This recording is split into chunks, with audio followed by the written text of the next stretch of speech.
نحمده ونصلي على رسوله الكريم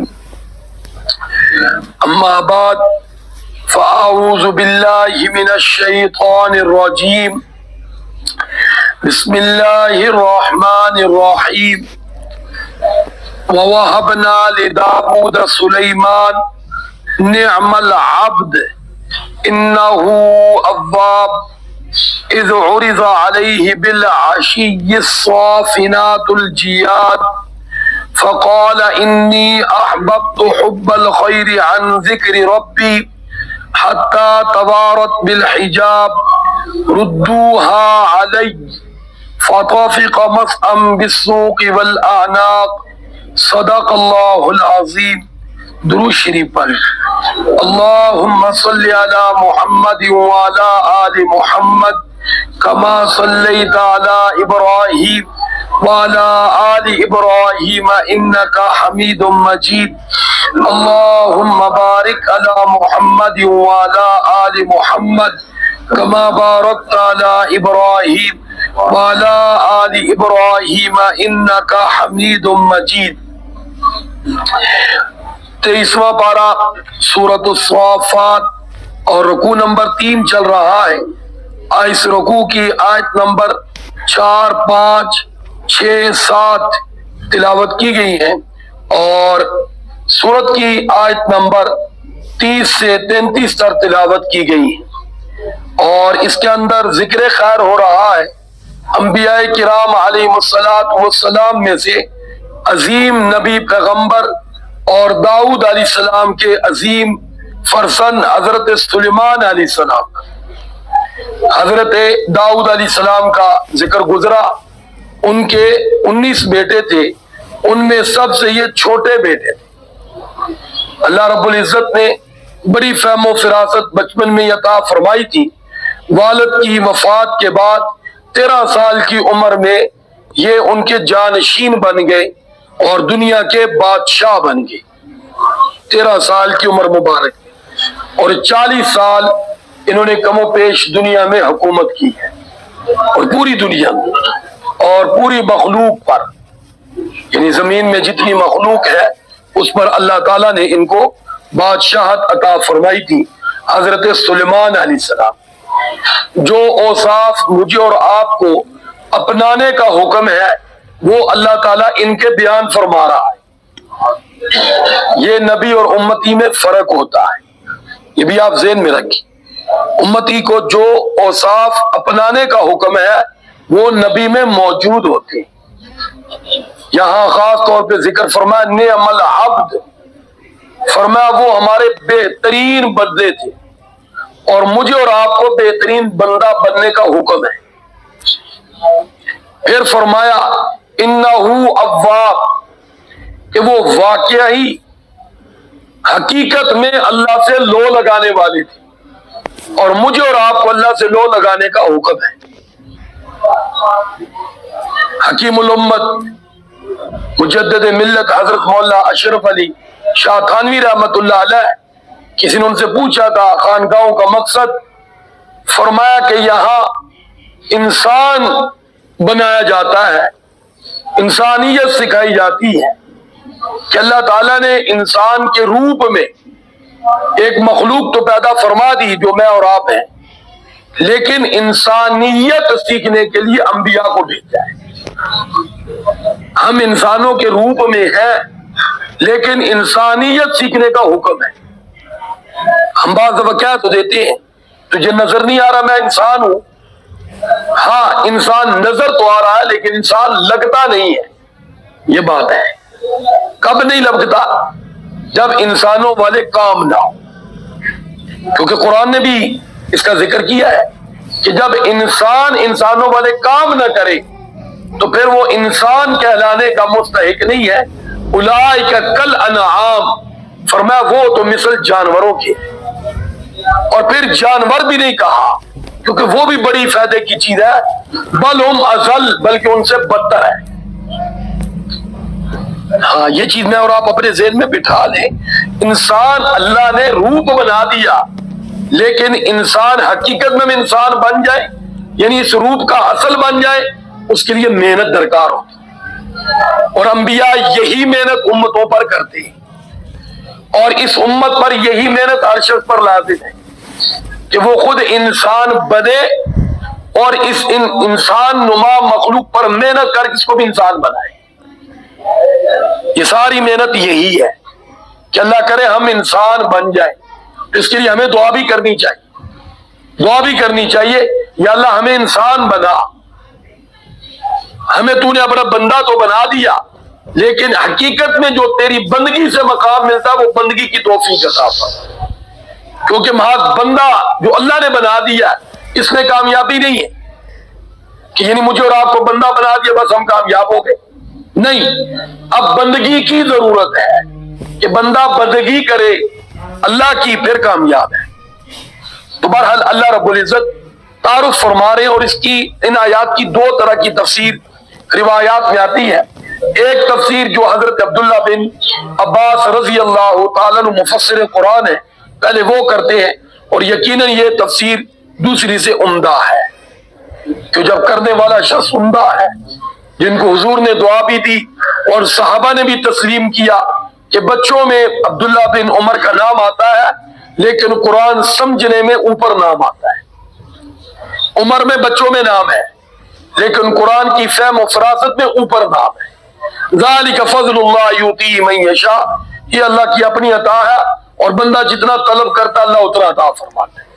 خاص طور پہ دین کا معاملہ دنیا مقدر پہ ملتی ہے، وہ طلب پہ نہیں ملتی، کیونکہ میرے اور آپ کی طلب تو شاید دنیا کے ہر طالب سے زیادہ دنیا کی ہو، لیکن ملتا وہی ہے جو مقدر ہے، کیونکہ میں اور آپ ہر شخص ہم چاہتے ہیں کہ ہم ایک ہی لمحے میں بادشاہ بن جائے، ساری دنیا ہمارے مٹھی میں آ جائے، لیکن یہ ہو نہیں سکتا کیونکہ اللہ نے مقدر میں شاید نہیں لکھا۔ لیکن دین کا معاملہ وہ آپ طلب بڑھاتے جائیں گے، اللہ کی اطاعت بڑھتی جائے گی، بڑھتی جائے گی، بڑھتی جائے گی۔ آپ عام آدمی سے ولی بننا چاہے تو وہ بھی بن سکتے ہیں، ولیوں میں غوث بننا چاہے تو وہ بھی بن سکتے ہیں، ولیوں میں اب غوثوں میں ابدال بننا چاہے تو وہ بھی بن سکتے ہیں۔ اس میں آپ کو طلب بڑھانی ہوگی، محنت بڑھانی ہوگی، لیکن دنیا کے معاملے میں نہ طلب سے ملتا ہے نہ محنت سے ملتا ہے، وہ مقدر سے ملتا ہے۔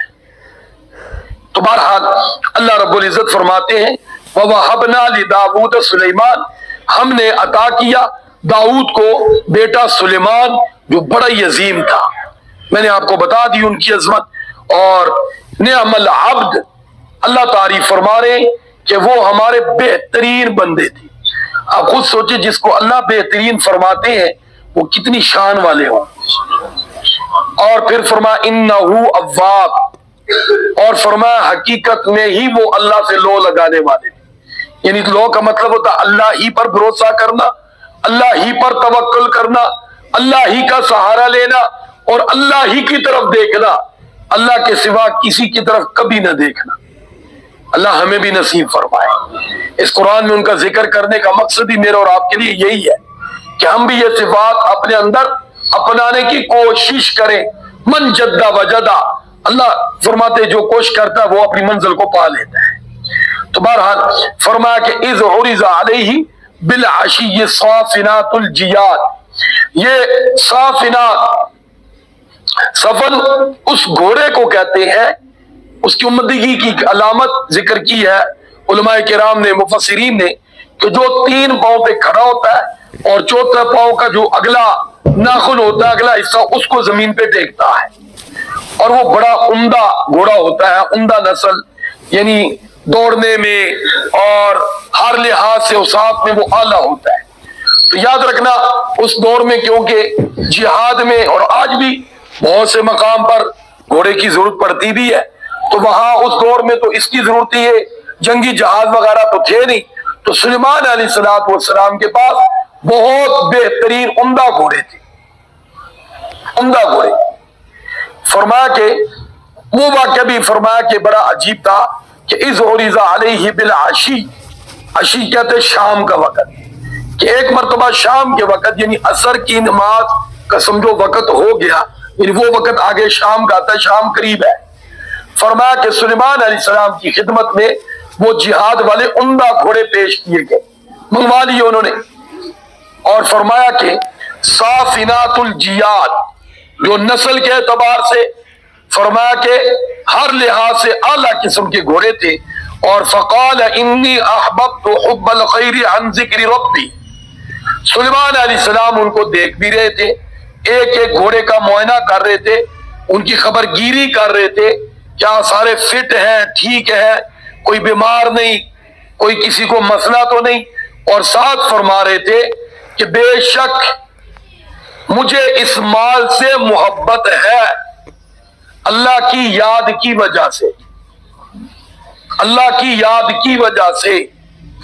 یعنی یہ مال جہاد میں استعمال ہوتا ہے اور مجھے جہاد سے محبت ہے, کیونکہ جہاد سے دین کو بلندی ملتی ہے, دین کو شان و شوکت ملتی ہے. جس راج میں اور آپ یہ بات ذہن میں رکھیں, تبلیغ ہو, تدریس ہو, مدرسے ہو, مسجدیں ہوں, یہ جتنے بھی شعبے ہیں, ان سے دین کا پھیلاؤ تو ہوگا, دین کو غلبہ نہیں ہوگا. دین کو غلبہ جہاد سے ہوگا, دین کو غلبہ جہاد سے ہوگا, مسلمانوں کو غلبہ جہاد سے ہوگا.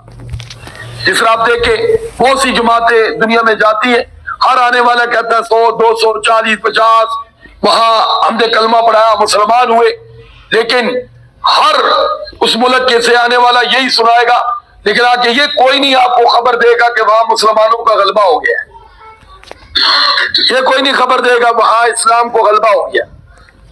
لیکن یہی محنت اگر جہاد کی صورت میں ہو تو کب کا نتیجہ برآمد ہو چکا ہوتا کہ مسلمانوں کو انشاءاللہ کیا ہو گیا, بولو. یہ ہمارے ذہن میں ہونا چاہیے کہ جہاد ایک ایسا عمل ہے جس سے مسلمانوں کو بھی غلبہ ہوتا ہے اور اسلام کو بھی غلبہ ہوتا ہے. دیکھو مکہ مکرمہ میں حضور آقا صلی اللہ علیہ وسلم کی 13 سال کی محنت ہے, لیکن 13 سال کے بعد نتیجہ کیا تھا کہ چھپ کے ہجرت کی ہے اور انتھک محنت تھی. اور مدینہ منورہ میں دوسرے سال جنگ بدر ہوئی, 13 سال نہیں, 5 سال بعد نہیں, دوسرے سال. اور کیا ہوا, دائیں بائیں سب پر مسلمانوں کا روب دیا گیا, مسلمانوں کو ایسی شان و شوکت ملی کہ مکہ کے اندر بھی پھر کافروں پہ لرزہ طاری ہو گیا. پھر یہ ہوا, یہ کس کی برکت سے؟ جہاد کی برکت سے. اس لیے ہم تبلیغ کریں, ہم تدریس کریں, ہم قرآن پڑھیں, قرآن پڑھائیں, نمازیں پڑھائیں, زکاتیں دیں, سارے دین کے کام کریں, لیکن دل و دماغ میں اس حقیقت کو بھی بٹھائیں کہ ہمیں غلبہ ملے گا تو جہاد سے ملے گا. دیکھو عیسیٰ علیہ السلام آئیں گے, وہ کیا کریں گے؟ جہاد. تبلیغ ختم ہو جائے گی, یاد رکھنا, جہاد, تلوار. تو بہرحال اللہ رب العزت فرماتے ہیں اذ عرض علیہ بالعشی الصافنات الجیاد فقال انی احببت حب الخیر عن ذکر ربی. فرمایا مجھے ان سے محبت ہے اللہ تعالیٰ کی محبت کی وجہ سے, کیونکہ یہ اللہ تعالیٰ کی محبت کے لیے استعمال ہوتے. کیا حضرت عمر بن خطاب رضی اللہ عنہ کی پیاری بات, اللہ ان کی قبر پر کروڑوں رحمتیں نازل فرمائے. عظیم آدمی تھے, عظیم بات کرے. یا اللہ جن چیزوں سے ہمیں محبت ہے ان چیزوں کی محبت کو اپنی محبت کا ذریعہ بنا دے. یہ نہیں فرما ان کو ختم کر دے.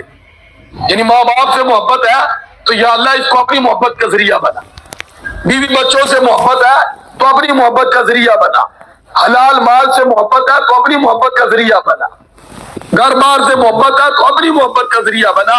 یعنی چیزیں چھڑوائی نہیں, چیزوں میں رخ اللہ کی طرف کروا دیا ہے. کیا عمر کی شان ہے رضی اللہ تعالیٰ. اس امت میں یاد رکھنا حضور نے فرمایا تھا کہ نبی تو نہیں ہے, امتی ہے, لیکن بولتا ہے تو اللہ تعالیٰ اس کی زبان پہ اپنا ارشاد جاری فرماتے. یہ حضور نے حضرت عمر کی تعریف فرمائی. لیکن پھر عرض کروں گا, افسوس دنیا میں ہمارے ملک میں زیادہ عموماً حضرت عمر کی توہین کی جاتی ہے. اللہ ماشاءاللہ اور بھی کہیں بدبخت لوگ ہوں گے, لیکن بہرحال افسوس ہے یہ ہمارے لیے, اور یہ ہماری محنت نہ ہونے کا نتیجہ ہے کہ ہم بھی محنت کریں, سمجھائیں لوگوں کو تاکہ وہ شاید بات آ جائے. تو بہرحال اللہ رب العزت فرماتے ہیں ردوها حتی توارت بالحجاب، یہاں تک کہ وہ گھوڑے اپنے استقبال اپنے گھروں میں اپنے کمروں میں چلے گئے. ردوا علی، پھر سلیمان علیہ السلام نے فرمایا ان کو میرے پاس واپس لایا جائے. گھوڑوں کو دوبارہ واپس لایا گیا. فتفق مسحا بالسوق والاعناق، اب فرمایا سلیمان علیہ السلام اپنی شفقت کا محبت کا ہاتھ بالسوق ان کی پنڈلیوں پر بھی پھیر رہے تھے، والاعناق ان کی گردنوں پر بھی پھیر رہے تھے، اور خوش ہو رہے تھے کہ یہ اللہ تعالیٰ نے مجھے دولت عطا فرمائی ہے جو اللہ کے کام جہاد میں استعمال ہوتی ہے، اس سے مجھے ان سے محبت ہے. ایک تفسیر یہ ہے، ایک تفسیر عام مشہور بھی ہے، لوگ بیان بھی کرتے ہیں. جی وہ دوسری ہے کہ ان گھوڑوں کی وجہ سے نماز رہ گئی. سلیمان علیہ السلام کو افسوس ہوا کہ ان کی وجہ سے میری نماز رہ گئی، اور اس محبت کی وجہ سے، مال کی محبت کی وجہ سے اللہ کی محبت میں بھول گیا، کیونکہ نماز تو اللہ کی محبت میں تھی، اس لیے گھوڑوں کو دوبارہ واپس لایا گیا. سورج غروب ہو گیا تھا، نماز رہ گئی تھی، اس لیے سلیمان علیہ السلام نے گھوڑوں کو واپس بلوانے کے بعد ان کی گردنیں اڑا دی، ان کے پاؤں کاٹ دیے. اب یہ جو حضرات فرماتے ہیں وہ فرماتے نماز کی وجہ سے. دوسرے حضرات عبداللہ بن عباس رضی اللہ عنہ فرماتے کیونکہ ایسا نہیں ہو سکتا، اس لیے فرماتے یہاں یہ نہیں ہے، یا وہ جو پہلی تفسیر میں نے عرض کر دی. تو بہرحال یہ تفسیر مفسرین نے زیادہ اس کو پسند کی، اور ترجمے میں بھی دیکھا جائے تو بالکل یہ زیادہ دل کے قریب بھی ہے کہ سلیمان علیہ السلام نے ان سے محبت کی اللہ کی محبت کی وجہ سے، اور ان کو بلانے کے بعد ان کی پنڈلی اور گردنوں پہ ہاتھ پھیرا ہے، ان کو کاٹا نہیں ہے. اللہ رب العزت کی بارگاہ میں دعا ہے اللہ مجھے اور آپ کو بھی، ہمیں بھی یقیناً دنیا سے بڑی محبت ہے، مال سے محبت ہے، اللہ کرے یہ اللہ کی محبت کا ذریعہ بن جائے، اور وہ بنے گی کہ جب دنیا کمائے اللہ کے نام پر خرچ کرنے کے لیے، یہ سارا کچھ اللہ کے لیے ہوگا تو پھر اللہ کی محبت کا ذریعہ ہوگا. اور اگر اللہ تعالیٰ کے احکام سے غافل ہوں گے اور دنیا کمائیں گے تو پھر ظاہری بات ہے اللہ تعالیٰ کی محبت سے دور ہو جائیں گے. اللہ ہمیں اپنی محبت کے قریب ہونے کی توفیق عطا فرمائے. وآخر دعوانا ان الحمد للہ رب العالمین.